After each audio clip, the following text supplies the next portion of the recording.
கிறிஸ்துவுக்குள் பிரியமானவர்களே, நாம் ஒவ்வொருவரும் ஒவ்வொரு நாளும் பரிசுத்த ஆவியின் பலத்தோடே வாழ வேண்டும்.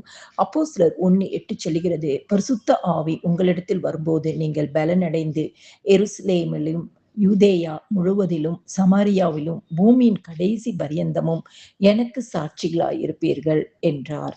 பரிசுத்த ஆவியானவர் நமக்குள்ளாய் வரும்பொழுது நாம் பலனடைகிறோம். பூமியின் கடைசி பரியந்தமும் ஆண்டவராகிய இயேசு கிறிஸ்துக்கு நாம் சாட்சியாக இருக்கிறோம்.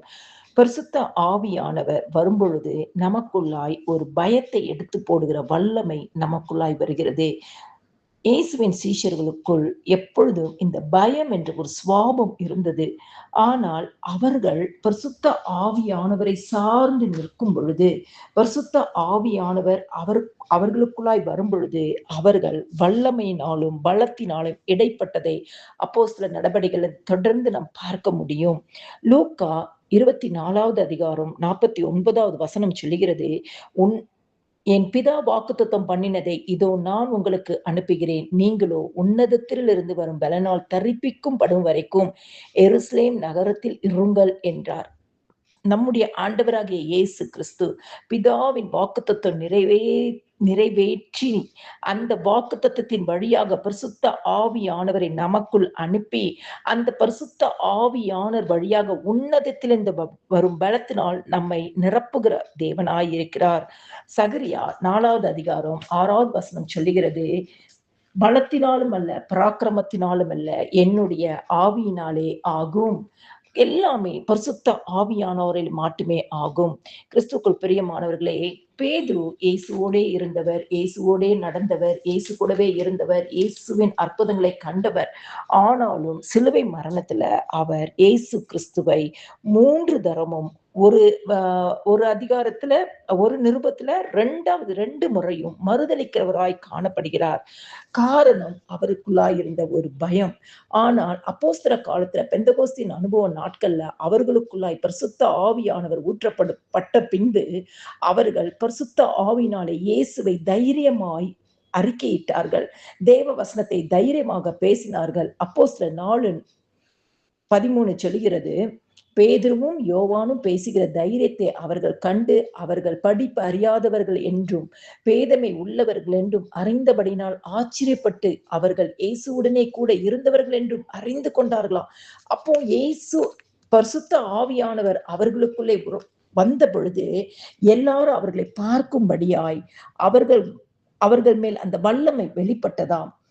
அதே மாதிரி அப்போஸ்தலர் 4:31 சொல்லுகிறது, அவர்கள் ஜெபம் பண்ணின போது அவர்கள் கூடி இருந்த இடம் அசைந்ததாம். அவர்கள் எல்லாரும் பரிசுத்த ஆவியினால் நிரப்பப்பட்டு தேவ வசனத்தை தைரியமாய் சொன்னார்களாம். பரிசுத்த ஆவியானவர் நம்மேல் வந்துவிட்டால் நம்ம ஜெபிக்கிறவர்களாய் இருப்போம். நம்ம கூட இருக்கிறவர்களை ஜெபிக்கிறவர்களாய் மாற்றுவோம்.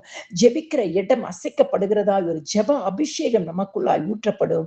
தேவ வசனத்தை நாம் தைரியமாய் போதிப்போம். கிறிஸ்துவுக்குள் பிரியமானவர்கள், பரிசுத்த ஆவியானவர் நமக்குள்ளாய் வந்து விட்டார் என்று சொன்னால் நாம் பூமியின் கடைசி பரியந்தமும் நம்ம எப்படி இருப்போம்? ஆண்டவராகிய இயேசு கிறிஸ்துக்கு சாட்சியா இருப்போமா?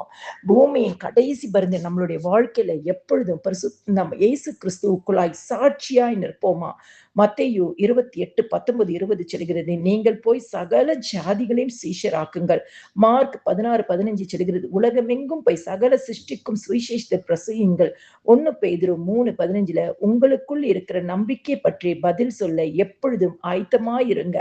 அப்போ பரிசுத்த ஆவியானவர் நமக்குள்ளாய் இருக்கும் பொழுதுதான் நாம் என்ன பண்ண முடியும்? சீஷராக மாற முடியும், சாட்சியாக இருக்க முடியும், சுவிசேஷத்தை பிரசங்கிக்க முடியும். அப்போ பரிசுத்த ஆவியானவர் நமக்குள்ளாய் வரும் பொழுது நாம் பலனடைகிறவர்களாய் மாத்திரமல்ல, பூமியின் கடைசி பரியந்தமும் ஆண்டவராகிய இயேசு கிறிஸ்துக்கு சாட்சியா இருந்து அவருக்காக வாழுகிற ஒரு வாழ்க்கையை வாழ முடியும். கிறிஸ்துக்குள் பிரியமானவர்களே, இந்த நாள்ல நம்ம வாழ்க்கையில ஜெபிக்கிறவர்களாய் மாற வேண்டும் சொன்னா பரிசுத்த ஆவியானவர் நமக்குள்ளாய் இருக்க வேண்டும்.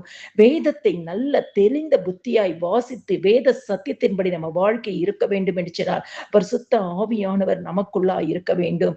சத்திய ஆவியாக ஆவியாகிய தேற்றர வாழ நம்மளை சகல சத்தியத்திற்குள் வழி நடத்துவார். சத்திய ஆவியாக தேற்ற வாழ நம்மளை போதித்து நடத்துவார். சத்திய ஆவியான தேற்ற வாழ பாவத்தை குறித்தும் நீதியை குறித்தும் நியாயத்தீர்ப்பை குறித்தும் கண்டித்து உணர்த்துவார். இந்த பரிசுத்த ஆவியானவர் ஒவ்வொரு நாளும் நம்ம சொல்லணும், பரிசுத்த ஆவியானவரே, எனக்குள்ளாய் இருக்கிற பரிசுத்த ஆவியானவரே, எனக்குள்ளாய் வாசமாய் இருக்கிற பரிசுத்த ஆவியானவரே, உம்முடைய சித்தத்தின்படி நான் நடக்க வேண்டும், உம்முடைய விருப்பத்தின்படி நான் நடக்க வேண்டும், என்னை நீர் ஆளுகை செய்யும் என்று சொல்லி நம்ம ஜெபிக்கும் பொழுது பரிசுத்த ஆவியின் உன்னத பலன் நமக்குள்ளாய் இருந்து பூமியின் கடைசி பரியந்தமும் நாம் சாட்சிகளாய் இருப்போம். கிறிஸ்துக்குள் பிரியமானவர்களே, நம்முடைய சாட்சி முதல்ல நம்ம வீட்டில் இருந்து துவங்க வேண்டும்.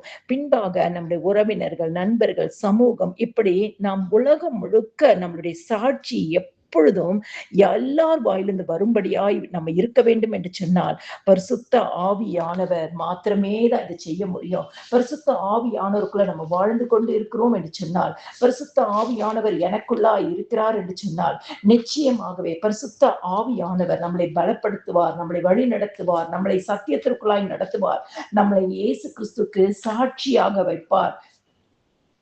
மத்தேயு 5வது அதிகாரம் 16வது வசனம் சொல்லுகிறது, மனுஷர் உங்கள் நற்கிரியைகளைக் கண்டு பரலோகத்தில் இருக்கிற உங்கள் பிதாவை மகிமைப்படுத்தும்படி உங்கள் வெளிச்சம் அவர்கள் முன் பிரகாசிப்பிக்காகிறது. அப்போ நம்மளுடைய வாழ்க்கை எல்லாருக்கும் முன்பாகவும் பிரகாசித்து இருக்கணும். தேவனுடைய நாமம் மகிமைப்படணும். தேவனுடைய ராஜ்யம் கட்டப்படுகிற பாத்திரமாய் இருக்க வேண்டும் என்று சொன்னால் பரிசுத்த ஆவியானவர் எப்பொழுதும் நமக்குள்ளாய் இருக்கணும். பரிசுத்த ஆவியானவரை சார்ந்தே வாழ வேண்டும். எல்லா துதியும் கனமும் மகிமையும் சோத்திரமும் என் ஆண்டவராகிய இயேசு கிறிஸ்து ஒருவருக்கே செலுத்துகிறேன். ஆமீன்.